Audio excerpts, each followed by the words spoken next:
प्रभु यीशु के महान और सामर्थ्य नाम में आप सबको जय मसीह की। आज हमारा जो विषय है जिस पर हम मनन और चिंतन करेंगे वो विषय है परिवार, संतान, फैमिली, चिल्ड्रन। आइए परमेश्वर के वचन को सुनने से पूर्व हम प्रार्थना करें। धन्यवाद धन्यवाद धन्यवाद देते हैं सर्वशक्तिमान यहोवा परमेश्वर आपको, एक बार फिर से आपने हमारे जीवन में एक सुंदर समय दिया कि हम आपके पवित्र कलाम पे मनन और चिंतन कर सकें और पिता आपके पवित्र कलाम के द्वारा जान पाए कि आपकी इच्छा क्या है हमारे जीवन के लिए। आप क्या चाहते हैं हमारे जीवन से, हम किस राह पे आगे बढ़े पिता परमेश्वर। और सच में खुद्दूस खुदावंद ये आपका पवित्र कलाम ही है जो हमें जीवन में आगे बढ़ने में हिम्मत और साहस प्रदान करता है। आज की सुबह जब हम आपके पवित्र वचन को सुनते हैं होने दीजिए आपकी पवित्र आत्मा की उपस्थिति हमारे बीच में। पवित्र आत्मा हमारे मनों को पाक साफ करे कि हम पूर्ण रूप से आपके वचन को ग्रहण करने वाले हो सके। हम आपसे प्रार्थना करते हैं वापस मानी, हमारे मुख से निकलने वाला शब्द हमारा नहीं परंतु आपका हो, पवित्र आत्मा के द्वारा प्रेरित हो और हम सब के लिए अनुग्रह और आशीष का कारण बनने पाए। हम इस प्रार्थना को खुदावंद यीशु मसीह के नाम से मांगते हैं, सुनिए और कबूल फरमाइए, आमीन। हम पिछले कुछ समय से मरकुस की इंजील पर अध्ययन कर रहे हैं और पिछली बार जब मैंने प्रचार किया था तो मैंने आपको कहा था कि हम मरकुस के इंजील के भाग 2 में हैं और इस भाग को कभी कभी कहा जाता है क्रूस का मार्ग, the way to the cross. कि जब से प्रभु पतरस ने घोषणा करी कि प्रभु यीशु तू मसीहा है, हमने देखा कि प्रभु यीशु का कार्य करने का तरीका बदला है। प्रभु यीशु अपने 3 चेलों के साथ पहाड़ पर जाते हैं जहां पर प्रभु यीशु का रूपांतरण होता है। जब वो पहाड़ से नीचे आते हैं तो वो देखते हैं कि उनके अन्य जो साथी हैं, जो चेले हैं, वो शास्त्रियों के साथ विवाद कर रहे हैं। और उसके बाद हम देखते हैं कि जो अन्य चेले थे वो दुष्ट आत्मा निकालने में असमर्थ रहे हैं। फिर प्रभु यीशु अपनी मृत्यु और पुनरुत्थान की दूसरी बार घोषणा करता है और प्रभु यीशु चाहता था कि ये जो समय है इस समय में वो अपने चेलों को शिक्षा दे सके, उन्हें समझा सके कि आने वाले समय में क्या होने जा रहा है। फिर हमने देखा कि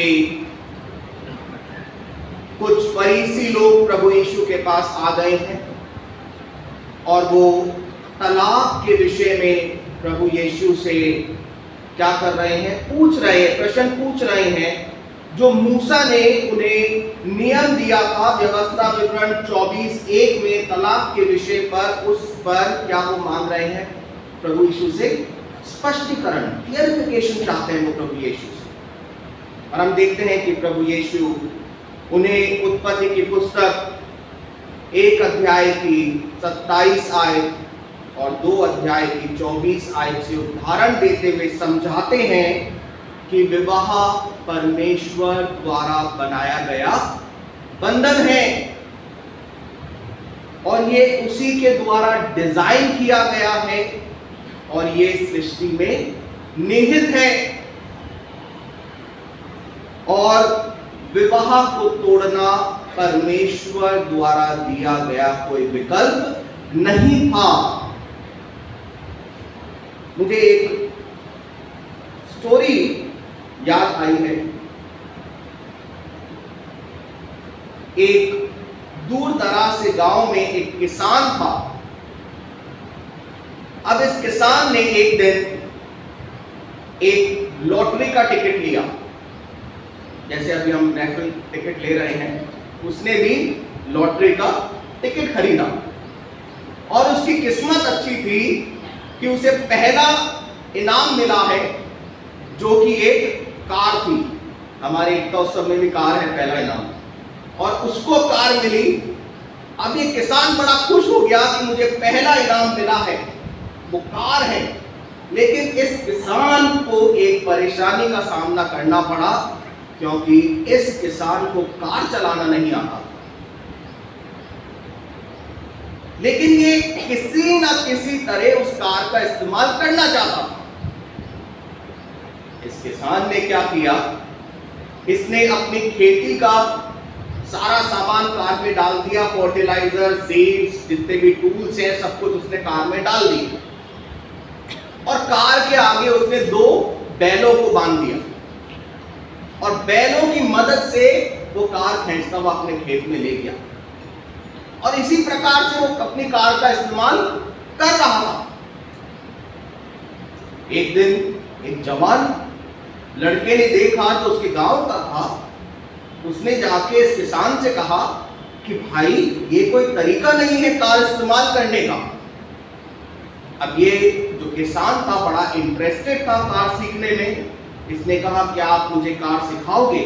और जब इस किसान ने कार चलाना सीखा तब इसे रियलाइज हुआ, इसे महसूस हुआ कि ये कितना मूर्ख था। इसने अपने आप से कहा कि अगर मुझे कार चलाना पहले आता तो शायद मैं बैलों को परेशान नहीं करता। हम भी अपने जीवन में इसी प्रकार की गलतियां कर देते हैं।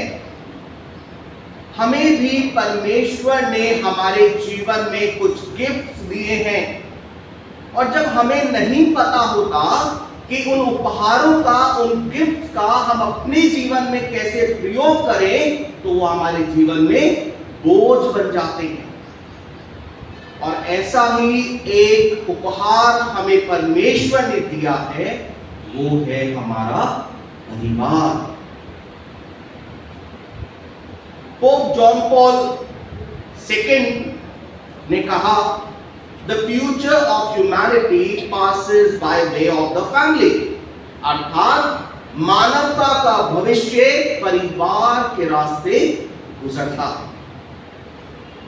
आइए आज के हम पाठ पे चलेंगे।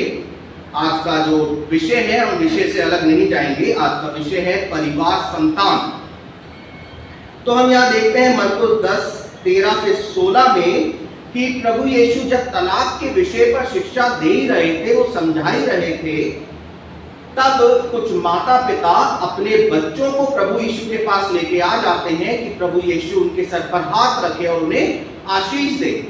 और हमें ये याद रखने की जरूरत है कि ये प्रभु यीशु के सेवा कार्य के अंतिम दिनों की बात है, अंतिम समय की बात है, और वो यरूशलेम की ओर आगे बढ़ रहा है, जहां उसे दर्दनाक मौत का सामना करना है। और यहाँ पे हम देखते हैं 13 आयत में लिखा है, फिर लोग बालकों को उसके पास लाने लगे कि वह उन पर हाथ रखे, पर चेलों ने उनको डांटा। यहाँ पे हम देखते हैं जो बालकों शब्द इस्तेमाल हुआ है, ये छोटे और नवजात बच्चों के लिए नहीं है, क्योंकि इसी तरह का जो अगर आप यूनानी भाषा में देखेंगे तो जब हेरोद ने ये आज्ञा दी थी कि 2 साल या उससे छोटे बच्चों को मरवा दिया जाए, तो वहां पे भी ये शब्द इस्तेमाल हुआ था। लेकिन यहाँ पे सिर्फ नवजात शिशुओं के इस्तेमाल नहीं हुआ है, परंतु यहाँ जिस यूनानी शब्द का अनुवाद छोटे बच्चे या बालक किया गया है, वो याइर की 12 साल की बेटी के लिए भी किया गया। तो सिर्फ छोटे नहीं, काफी बड़े बच्चे भी प्रभु यीशु के पास आए थे, माता पिता उन्हें लेके आए थे। और हम देखते हैं कि प्रभु यीशु अभी तो यात्रा करके आए हैं, वो गलील से कफरनहूम पहुंचा था और वो यात्रा करके आया था। और अभी हम यहाँ देखते हैं, लिखा है कि वो यरदन के पार आया और भीड़ उसके पास इकट्ठा हो गई और वो उन्हें शिक्षा देने लगा। हम यहाँ महसूस कर सकते हैं कि प्रभु यीशु कितने बिजी और टायर्ड है, वो थका हुआ है। और फिर चेलों ने सोचा होगा कि बच्चों को थोड़ा दूर रखा जाए ताकि ये कुछ समय आराम कर ले, या फिर उस समय के लोगों के हिसाब से चेलों ने सोचा होगा, क्योंकि उस समय के लोग सोचते थे कि बच्चों पर ज्यादा ध्यान देने की जरूरत नहीं है। They were not considered important। या फिर उन्होंने सोचा होगा कि अरे अभी तो ये यरूशलेम की ओर जा रहा है और ये रोमी हुकूमत को पलटने जा रहा है, ये क्यों अपनी एनर्जी और टाइम बच्चों पर खर्च करे, इसे ये बचा के रखने की जरूरत है। और चेलों ने बच्चों को डांटा है। और आगे की आयत कहती है, यीशु ने ये देख क्रोध होकर उनसे कहा, बालकों को मेरे पास आने दो और उन्हें मना ना करो, क्योंकि परमेश्वर का राज्य ऐसा ही का। जब प्रभु यीशु ने देखा कि चेले क्या कर रहे हैं तो वो ज्यादा खुश नहीं हुआ है और उसने कहा, बच्चों को मेरे पास आने दो, इन्हें मना ना करो। 16 आयत में हम देखते हैं, हम इन डेप्थ इस पे नहीं जाएंगे, इस वर्ग का राज्य ऐसो ही का है, आज हम बालकों में बात कर रहे हैं। 16 आयत पे हम गौर करेंगे। और उसने उन्हें गोद में लिया और उन पर हाथ रखकर उन्हें आशीष दी है।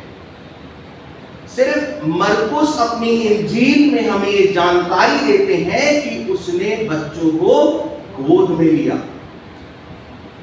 और गोद में लेने के लिए यूनानी शब्द सिर्फ यहां और मरकुस 9:36 में आता है, यहां पर और मरकुस 9:36 में आता है। और इसका अनुवाद गले लगाना भी किया जा सकता है। तो देखिए, माँ बाप बच्चों क्यों लाए थे कि प्रभु यीशु उनके सिर पर हाथ रखे, उन्हें आशीष दे। लेकिन प्रभु ने उनकी उम्मीद से बढ़कर उनके लिए किया है। उसने ना सिर्फ उनके सर पर हाथ रखा है, लेकिन प्रभु यीशु ने उन्हें गले लगाया। और यहां पर हम देखते हैं प्रभु यीशु के व्यक्तित्व को, उसकी पर्सनालिटी को, कि प्रभु यीशु कितना मिलनसार था। हालांकि वह स्वर्ग में एक ऊंचे पद पर था,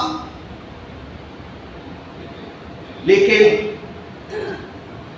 वो किसी को नहीं डराता था, ना किसी को नीचा दिखाता था। अगर आप रेफरेंस के लिए देखें, यूहन्ना 17:5 में लिखा है, जो महायाजक की प्रार्थना है प्रभु यीशु की, वहां लिखा है, अब हे पिता, तू अपने साथ मेरी महिमा उस महिमा से कर जो जगत की सृष्टि से पहले मेरी तेरे साथ थी। और हम देख सकते हैं प्रभु यीशु के उस प्रेम को जो बच्चों को दिखा रहा है। हम महसूस कर सकते हैं कि वो बच्चे प्रभु यीशु की उपस्थिति में कितने खुश होंगे, उन्हें अच्छा लगता होगा। और प्रभु यीशु बच्चों को खेलता हुआ भी देखते होंगे, क्योंकि एक जो प्रभु यीशु का पैराबल है, दृष्टांत है, वो बच्चों के खेल के बारे में है। प्रभु यीशु का ये उदाहरण दर्शाता है कि माता पिता को अपने जीवन में बच्चों को प्राथमिकता देनी चाहिए। कभी कभी हम भी बिजी हो जाते हैं, हम भी टायर्ड हो जाते हैं, थक जाते हैं, लेकिन फिर भी हमें अपने बच्चों को मसीह की शिक्षा देना जरूरी है, उनके साथ समय बिताना अत्यधिक आवश्यक है। क्योंकि अगर हम अपने बच्चों को प्रभु यीशु के बारे में नहीं बताएंगे, पिता को तो पवित्र आत्मा के बारे में नहीं बताएंगे, तो कोई उनको कुछ और सिखा जाएगा जिस पर वो विश्वास कर लेंगे। हम देखते हैं आगे इफिसियों की पत्री, इफिसियों की पत्री निकाल लीजिए, इफिसियों 6, ये इफिसियों की पत्री का आपकी अध्याय है, 6ठा अध्याय, 1 से 4 आयत में हम गौर करेंगे।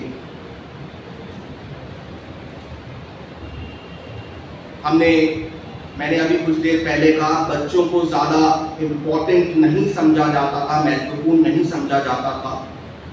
लेकिन यहाँ पर पौलुस अपनी पत्री में वो एक कलीसिया को लिख रहे हैं, है ना, इफिसियों की कलीसिया को वो पत्री लिख रहे हैं, और उस पत्री में पौलुस सीधा संबोधन किसको कर रहे हैं?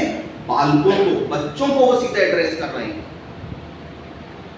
पहली आयत में हम देखते हैं, हे बालकों, प्रभु में अपने माता पिता के आज्ञाकारी बनो, क्योंकि ये उचित है। 5 अध्याय की 22 आयत से आगे पौलुस ने घर के अंदर पति पत्नी का रिश्ता कैसा होना चाहिए उसके बारे में बताया है। पौलुस ने कहा था कि पत्नियों को पतियों के अधीन आना चाहिए, जैसे वो मसीह के अधीन आती हैं। उसके बाद पतियों को संबोधित करते हुए पौलुस ने कहा, पतियों को अपनी पत्नियों से प्रेम करना चाहिए, जैसे मसीह ने हमसे प्रेम किया।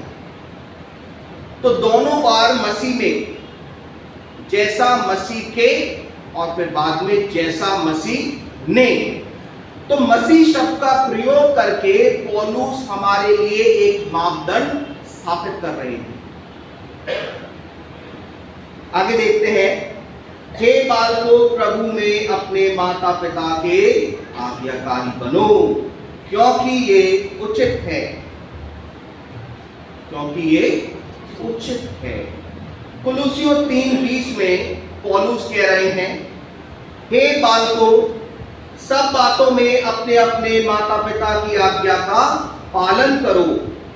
सब बातों में अपने माता पिता की आज्ञा का पालन करो, क्योंकि प्रभु इससे प्रसन्न है। इफिसियों की पत्री में पौलुस आगे हमें आज्ञाकारिता के बारे में और बताते हैं और कहते हैं दूसरी आयत में, अपनी माता और अपने पिता का आदर कर, ये पहली आज्ञा है जिसके साथ प्रतिज्ञा दी है।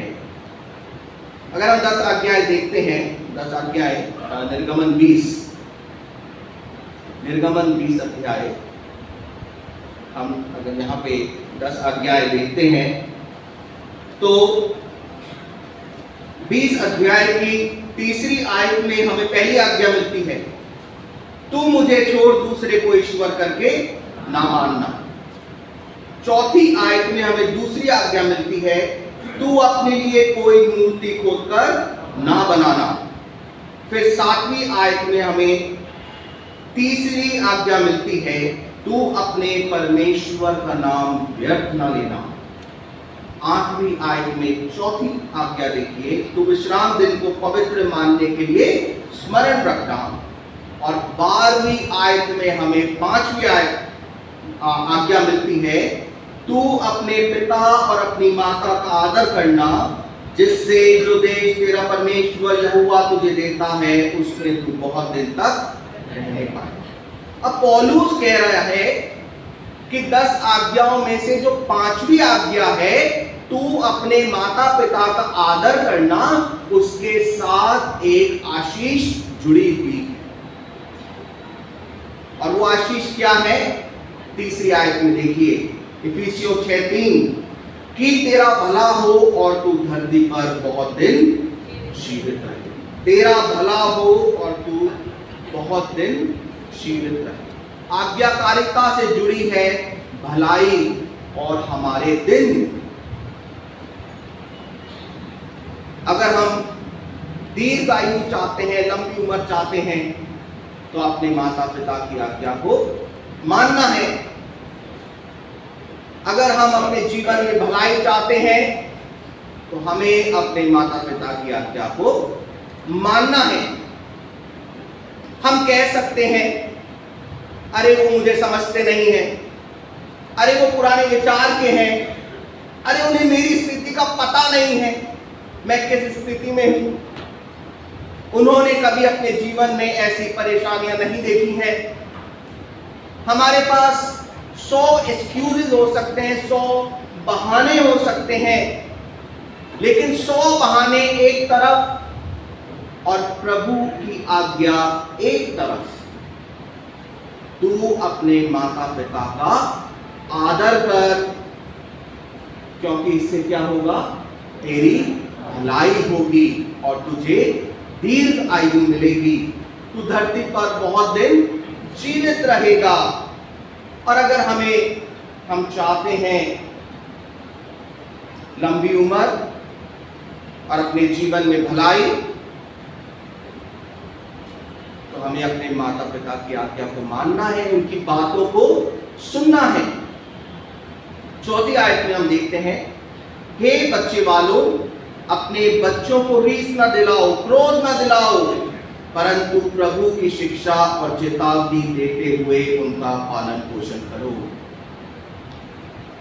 पिछली बार हमने देखा था कि पत्नियों को कहने के बाद पौलुस ने पतियों को नहीं छोड़ा था, और इस बार बालकों को कहने के बाद पौलुस ने माता पिता को भी नहीं छोड़ा है। पौलुस माता पिता को संबोधित कर रहा है। हम देख सकते हैं, देखिए एक बैलेंस है, एक संतुलन है, एक समानता है। ऐसा नहीं है कि स्त्री है तो उसे दबाया जाएगा, बच्चा है तो वो हमेशा डांट खाता रहेगा। पौलुस अब माता पिता से कह रहे हैं, हे बच्चे वालों, अपने बच्चों को रीस न दिलाओ, परंतु प्रभु की शिक्षा और चेतावनी देते हुए उनका पालन पोषण करो। आज की आधुनिक दुनिया में, इस मॉडर्न वर्ल्ड में हम कह सकते हैं, बच्चों को महंगी चीजें मत दिलाओ जिसकी कीमत की पहचान उन्हें नहीं है। बच्चों को ऐसी बातें मत कहो जिससे उन्हें कोई फायदा नहीं है। बच्चों को क्रोधित मत करो। लेकिन आजकल आपने देखा, एक बात ऑब्जर्व करी है, मैंने ऑब्जर्व करी है कि बहुत से परिवारों में माता पिता बच्चों से डरते हैं। वो बच्चों कुछ कहने से डरते हैं। वो सोचते हैं कि अगर मैंने कुछ कहा तो मेरा बेटा, मेरी बेटी गुस्सा हो जाएगी, और इस डर से माता पिता चुप,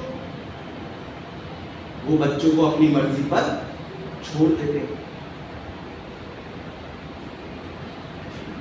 ऐसा भी नहीं होना चाहिए। हमें बैलेंस चाहिए, संतुलन चाहिए। इतने भी क्रोधित ना हो कि बच्चे टूट जाएं, और इतने भी शांत ना हो कि वो नाश हो जाएं। इसलिए पौलुस लिख रहा है 4 अध्याय की 26 आयत में, इफिसियों 4:26 में, क्रोध तो करो पर पाप मत करो, सूर्य अस्त होने तक तुम्हारा क्रोध ना रखे। बच्चों के विषय में क्रोध करने की अनुमति है, पर उन्हें सुधारने की मंशा से, ताकि हम उन्हें डिसिप्लिन कर सकें, अनुशासित कर सकें। आगे हम देखते हैं, इससे जुड़ी कुछ आयतें हम देखते हैं। 1 कुरिन्थियों 11:32, वहां लिखा है, परंतु प्रभु हमें दंड देकर हमारी ताड़ना करता है, इसलिए कि हम संसार के साथ दोषी ना ठहरे। परमेश्वर दंड देकर हमारी ताड़ना करता है कि हम हमेशा के लिए नाश ना हो जाएं। और पौलुस हमें बालकों और माता पिता के संबंधों के बारे में सिखा रहे हैं। आप आपके बच्चे को ताड़ना दीजिए, आप उन्हें डांटिए, ताकि वो अनंत काल के विनाश में ना चले जाएं। 2 तीमुथियों 2:25, वे विरोधियों को नम्रता से समझाए,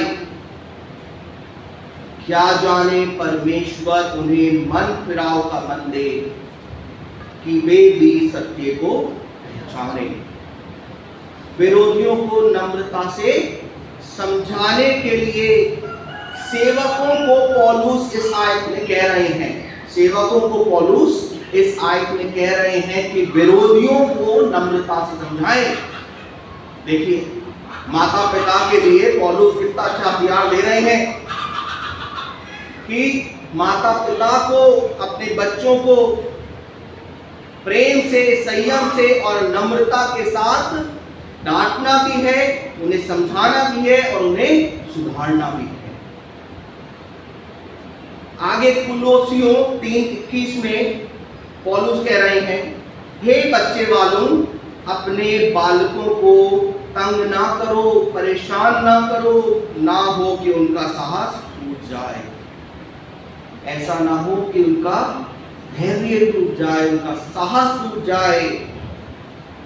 तो यहाँ पे हमने आज देखा है पहली बात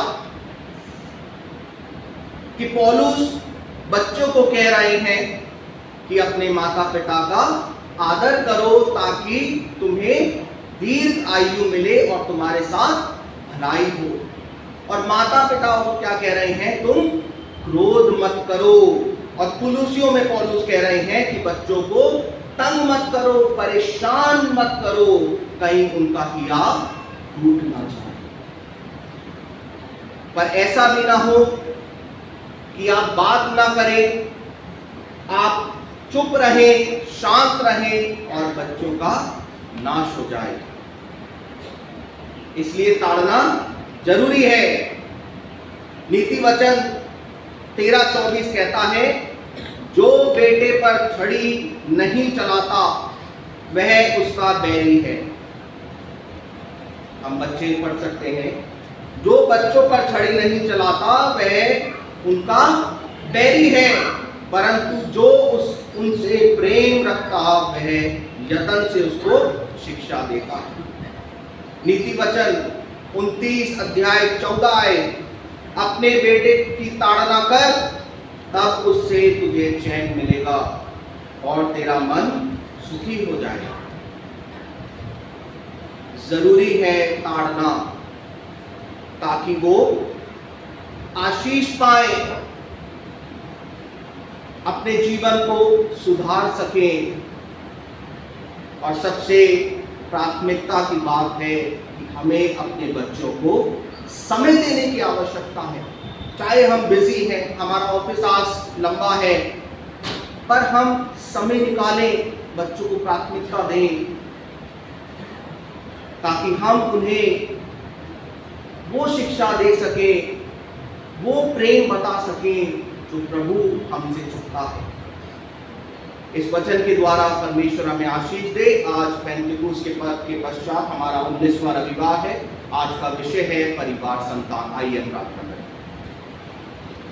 धन्यवाद धन्यवाद धन्यवाद देते हैं वापस मानी तमाम बच्चों के लिए, तमाम माता पिता के लिए। पिता परमेश्वर, आपने हमें जीवन में ये सुंदर उपहार दिया है बच्चों के रूप में। ये आप ही की दिया हुआ वरदान है पिता। उन्हें दीजिए कि हम बच्चों का सही मार्गदर्शन करने वाले हो सके। और पिता परमेश्वर, जो आपने हमें आज्ञा दी है, उन आज्ञाओं के अनुसार पिता परमेश्वर हम चलते बैठते उठते फिरते आपकी शिक्षाओं को देने वाले हो सकें। उन्हें दीजिए पिता परमेश्वर, सभी माता पिता धैर्य के साथ अपने बच्चों को समझाएं और प्रेम से पिता परमेश्वर उनको सिखाने वाले हो सकें, ताकि पिता परमेश्वर हम सब बच्चे माता पिता आपके नज़दीकी को महसूस करने वाले हो सकें, आपके नाम की गवाही देने वाले हो सकें। और पिता परमेश्वर सभी मसीह परिवार आपके प्रेम में बढ़ने वाले हो सके। आपका प्रेम पिता परमेश्वर हर एक मसीह परिवार की नींव हो, क्योंकि आपका वचन कहता है प्रेम अनेक पापों को ढांप देता है। होने दीजिए पिता परमेश्वर हम सभी के परिवारों में, सभी परिवारों में पिता आपका मसीह प्रेम पिता परमेश्वर बढ़ता रहे दिन प्रतिदिन, और हम आपके नाम की गवाही देते रहे। हम इस प्रार्थना को हमारे उद्धारकर्ता खुदा यीशु मसीह के नाम से मांगते हैं, आमीन।